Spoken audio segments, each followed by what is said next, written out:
नमस्कार दोस्तों, मैं विनय दुबे मुंबई से। इस समय हूं मैं इलाहाबाद में। वो इलाहाबाद जो तय करेगा डॉक्टर कफील खान के आगामी भविष्य को। वो इलाहाबाद जहां पे अगले 22 तारीख को सुनवाई होनी है डॉक्टर कफील खान की। आज का वीडियो बहुत सारे लोगों को बुरा लगेगा, मिर्ची के जैसा लगेगा। आज का वीडियो उन तमाम लोगों को ये सोचने में मजबूर कर देगा कि आखिर विनय दुबे बोल क्या रहा है। आज मैं आप लोगों को वो हकीकत का आईना दिखाऊंगा जो आप लोग कभी देखना नहीं चाहते। मैं आज वो सच्चाई आपको सुनाऊंगा जो आप कभी सुनना नहीं चाहते। डॉक्टर काफिल खान को आजाद कराओगे, डॉक्टर काफिल खान को रिहा कराओगे, कैसे कैसे कराओगे? सोशल मीडिया पे चिल्ला के, मोर्चे निकाल के, आंदोलन करके? मैं आपको बता रहा हूं, घंटा फर्क नहीं पड़ता, घंटा फर्क नहीं पड़ता सरकार को ना कोर्ट को। ये हकीकत है। हम कितनी भी आवाज उठा दें, कितना भी सोशल मीडिया ट्रेंड चला लें, कितने भी आंदोलन, कितने भी मोर्चे निकाल लें, एक रत्ती भर का घंटा फर्क नहीं पड़ता इस कोर्ट को, इस सरकार को। पिछले 14 तारीख से आज 18 तारीख तक मैं मुंबई से उत्तर प्रदेश आके दर दर भटक रहा हूं। मैं उस उम्मीद से हर उस व्यक्ति से मिल रहा हूं कि शायद ये डॉक्टर काफिल खान को छुड़ा दे, लेकिन मैं इस तरह से आज निराश हूं। एक ऐसा बंदा मुझे नहीं मिला जो ये कह दे कि विनय डॉक्टर काफिल खान रिहा हो जाएगा। हर वो बंदा जिसके अंदर ये क्षमता थी कि उसके खड़े रहने मात्र से डॉक्टर काफिल खान रिहा हो जाएगा, वो अपने एसी ऑफिस में अपने घरों में बंद हैं। उनको चिंता है कि मैं छुड़ा तो दूं, मेरी फीस कौन देगा? फीस पता है कितनी है? मैं जिंदगी में बहुत केसेस देखे, लेकिन डॉक्टर काफिल खान का केस मेरी जिंदगी का अनुभव बदल दिया। मैं जितनी आराम से इस केस को समझता था, बहुत भयंकर है। मैं आप लोगों को निराश नहीं कर रहा हूं, मैं वास्तविकता बता रहा हूं। मैं भी मीठी मीठी बातें कर सकता हूं, मैं भी आपको लालच या आपको लॉलीपॉप दे सकता हूं कि हाँ बस छूट जाएंगे, बस आ ही रहे हैं।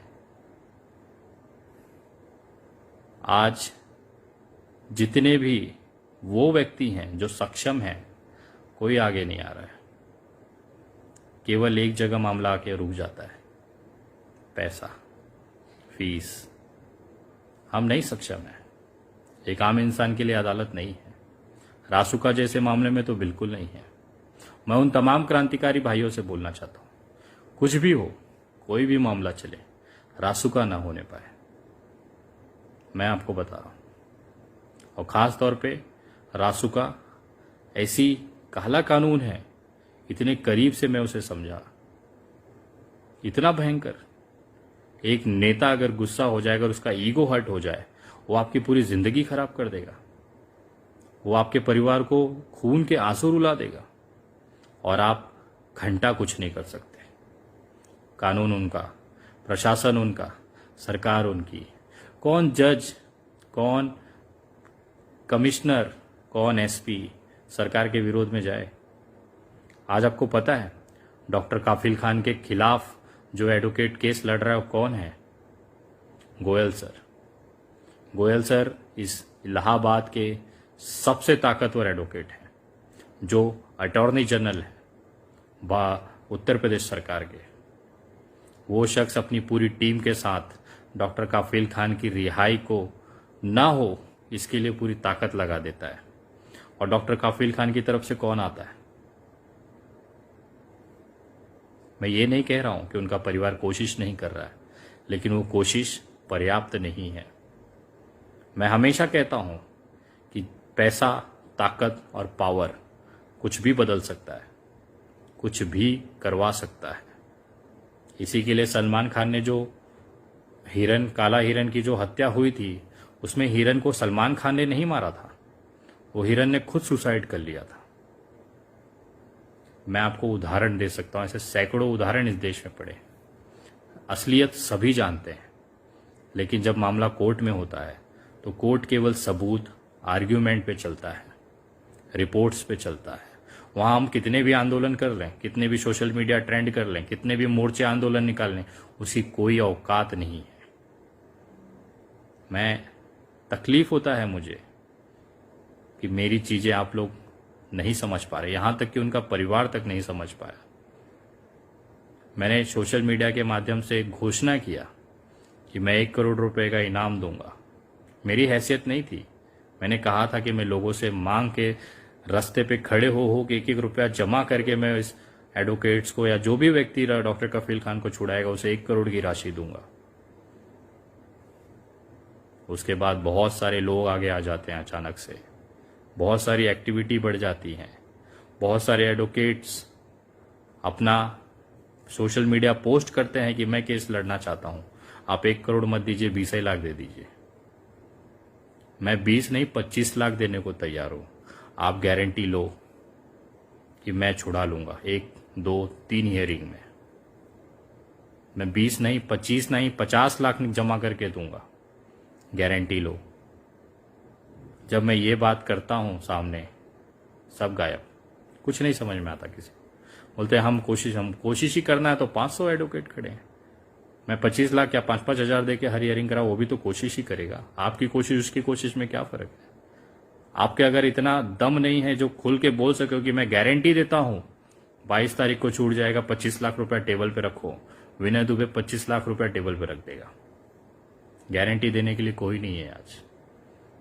मैं सारे लोगों की बातें सुनता हूं, सारे जजों के अनुभव की बातें सुनता हूं, सारे सीनियर एडवोकेट्स की बात सुनता हूं। सब सुनने के बाद मैं सिर्फ एक ही चीज पूछता हूं, सर 22 तारीख को डॉक्टर कफील खान छूट जाएंगे, गारंटी दे दीजिए, मैं भी पैसा रख देता हूं। वो कहते हैं हम कोशिश करेंगे। कोई गारंटी नहीं ले सकता। इस दुनिया की, इस धरती पे, इस भारत के संविधान में यही तो खूबसूरती है। सब अनिश्चित है, होगा नहीं होगा नहीं पता, कीमत आप चाहे कितनी खर्ची कर लो। और डॉक्टर कफील का केस में सबसे बड़ी जो दुर्भाग्य है कि सही एडवोकेट, सही गाइडलाइन, सही लीगल रेमेडीज इनके लिए नहीं हो पा रही है। लेकिन मैं हारने वाला नहीं हूं। मैंने कुछ ऐसी व्यवस्थाएं की हैं, मुझे पता है जब सीधे हाथ से काम ना हो तो गलत रास्ता ही सही होता है। तो अब मैं वो हर रास्ता इस्तेमाल कर रहा हूं जहां से डॉक्टर कफील खान रिहा हो जाए। मुझे देखना है इस कानून के अंदर हमारे जैसे लोगों की क्या भूमिका होती है, इस अदालतों में हम जैसे लोग कितने सक्सेस हो पाते हैं, मैं देखना चाहता हूं। और ये केस एक प्रयोग हो गया है इस पूरे भारत के लिए। प्रयोग आपके लिए हो गया है कि आप रास्तों पे चिल्ला रहे हैं, मोर्चे निकाल रहे हैं, सोशल मीडिया पे बातें लिख रहे हैं, आपके मन के अंदर गुस्सा है। ये प्रयोग हो गया है सरकार के लिए। वो देखना चाहती है कि एक आम इंसान कितना चिल्ला सकता है, कितना भौंक सकता है, कितना आंदोलन कर सकता है। ये प्रयोग हो गया है उन एडवोकेटों के लिए कि वो क्या पैतरे इस्तेमाल करें कि डॉक्टर कफील खान को रिहा होने के लिए कोशिश करें। ये प्रयोग हो गया है उस न्यायपालिका के लिए जहां पे भारत का इंसान न्याय की उम्मीद से जाता है। मैं आपको कहना चाहता हूं, डॉक्टर कफील खान अपराधी है, वो एक बेगुनाह इंसान है। अरे वो डॉक्टर है, उसका क्राइम से कहीं दूर दूर तक का लेना नहीं। उसके ऊपर रासुका जैसी धाराएं लगी हैं और देश में एक से एक गैंगस्टर बैठे हुए हैं जो विधायक और सांसद बन चुके हैं। यही तो हमारे देश की लोकतंत्र की खूबसूरती है। मैं आज जो चीज आपसे कहना चाहता हूं, पैसे का काम केवल पैसे से होता है। कुछ लोगों को इसमें धंधा दिखाई देता है। मुझे एक रिटायर्ड जज ने कहा, बहुत खूबसूरत बात कही, मैं मानता हूं कि उन्होंने बहुत वास्तविकता मुझे समझाई। उन्होंने कहा, विनय, डॉक्टर कफील खान 10 दिन के अंदर छूट जाता था अगर सही एडवोकेट सामने आ जाता था, सही एडवोकेट उनकी पैरवी करता था। एक दमदार एडवोकेट जज के सामने खड़ा होता तो जज को मजबूर होना पड़ता उसकी बात सुनने के लिए, समझने के लिए। दुर्भाग्य यह है कि जो सही सक्षम व्यक्ति था उन्होंने डॉक्टर कफील खान के साथ आने की कोशिश की और उनके ही लोगों ने, उनके ही समाज के लोगों ने उसको इतना आरोपित कर दिया, उसको इतना प्रताड़ित कर दिया, उसको सोशल मीडिया पे इतना दबा दिया गया कि वो बंदा घर बैठ गया।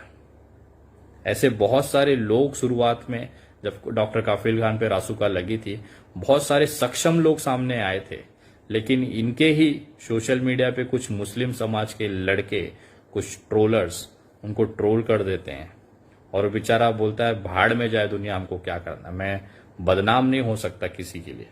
जेल रहे जेल में हमें कोई फर्क नहीं पड़ता, मैं घर पे सुरक्षित हूं, मुझे नहीं पढ़ना ये सब में। वो बंदा घर पे बैठा हुआ है, मैं नाम नहीं ले सकता। मेरी उनसे बात हुई, बोले विनय तू भी एक दिन इतना बदनाम हो जाएगा इस केस में कि लोग तुझे, यही लोग जिसके लिए तू आवाज उठा रहा है, यही लोग तुझे गालियां देंगे। उनके लिए तू एक धंधा कर रहा है, चंदे का धंधा। वो ये नहीं जानते कि जो एडवोकेट, इतने हायर लेवल के एडवोकेट एक बार खड़े रहने के लिए 2.5 लाख 5 लाख 10 रुपए की एक हियरिंग की फीस लेते हैं। वो हियरिंग की फीस आखिर डॉक्टर काफिल का परिवार कब तक दे पाएगा? 8 से 9 हियरिंग हो चुकी है, अभी पता नहीं कितनी हियरिंग्स होगी। क्यों, कैसे मैनेज करेंगे उसका परिवार? और तू आगे आया तो तेरे लिए भी वो बोले मैं सब देख रहा था तेरी चीजें, मुझे समझ में नहीं आया तो इतनी हिम्मत लाता कहां से है? इतना नेगेटिव हवाएं बहने के बावजूद तू इतना हिम्मत जमा कैसे कर लेता है कि इतनी आंधियों में भी तू खड़ा है? और सबसे बड़ा दुर्भाग्य उनको ये लगा कि देखिए, जिसके परिवार के लिए तू मदद करने निकला था, आखिर में उनकी पत्नी वीडियो बना के कहती हैं कि क्राउड फंडिंग मत करिए, हमें दुआओं की जरूरत है। उनको बहुत अटपटा लगा कि विनय आखिर तू किसके लिए कर रहा है, और उसके बावजूद भी तू मुंह उठा के इलाहाबाद चला आया। इतना बड़ा बेशरम है तू। अगर तेरी जगह कोई और होता तो बैठा होता घर पे कि भाड़ में जाए, अपने को क्या करना है, जिसका है वो देख लेगा। सारी चीजें होती हैं, लेकिन मेरे पता नहीं अंदर ये क्यों है, डॉक्टर काफिल खान से क्यों इतनी पर्सनल अटैचमेंट है मेरी कि मैं नहीं रोक पाता हूं अपने आप को। मैं आज आप तमाम लोगों से कहता हूं, इंसानियत अगर जिंदा होगी तो आप साथ दें। कुछ लोगों को ये धंधा लगता है, कुछ लोगों को ये पब्लिसिटी लगती है, लेकिन मैं एक लड़की का पिता हूं, मेरी 1.5 साल की बेटी है, डॉक्टर काफिल खान की भी 1.5 साल की बेटी है। मैं 14 दिन जेल रहा बांद्रा मामले में, डॉक्टर काफिल खान लगातार जेल में है। उस 14 दिनों में मैंने डॉक्टर काफिल खान की जिंदगी का एहसास किया। आज मुझे एहसास होता है, जिस तरह से मैं तड़पता था अपने परिवार से मिलने के लिए, अपने बच्चे को गले लगाने के लिए, कहीं ना कहीं वो एहसास आता है कि डॉक्टर काफिल खान के ऊपर क्या बीतती होगी, क्योंकि उनकी जगह कभी मैं था। मैं भी एक बेटी का पिता हूं, मुझे भी एहसास होता है। और जेल की बातें, यातनाएं, मानसिक प्रताड़ना वो लोग नहीं समझ सकते जिन्होंने कभी ये परिस्थिति देखी ही नहीं हो। आज सोशल मीडिया पे बड़ी बड़ी बातें लिख सकते हो कि जेल से रिहा करा देंगे, ये करा देंगे, लेकिन एक एक दिन, एक एक घंटा जेल का इतना भयंकर होता है, वो आप महसूस नहीं कर सकते। वही सारे कारण है कि विनय दुबे आज इलाहाबाद बैठा हुआ है। मुझे कहीं ना कहीं लगता है ये केस कहीं ना कहीं अपनापन सा लगता है। मैं आप तमाम लोगों से कहना चाहता हूं, अगर इंसानियत बची है तो भले मेरा डॉक्टर काफिल का परिवार मुझे कुछ भी कहे, ये ट्रोलर्स मुझे कुछ भी कहें, लेकिन अब पैसे की वजह से इस केस को मैं ज्यादा दिन तक नहीं खींचने दूंगा। मैं नहीं चाहता कि डॉक्टर काफिल खान और महीनों भर जेल में रहें। मैं ये भी जानता हूं कि अगले 22 तारीख को सुनवाई में कोई रिजल्ट नहीं आने वाला। मैं ये भी जानता हूं कि इस केस में केवल पैसा ही एक ऐसी चीज है जो डॉक्टर काफिल खान को आजाद कराने के लिए सबसे बड़ी महत्वपूर्ण भूमिका निभाएगी, क्योंकि यही पैसा देश के सबसे बेहतरीन एडवोकेट्स, सबसे बेहतरीन जजों को हायर करके इस केस में लगाएंगे।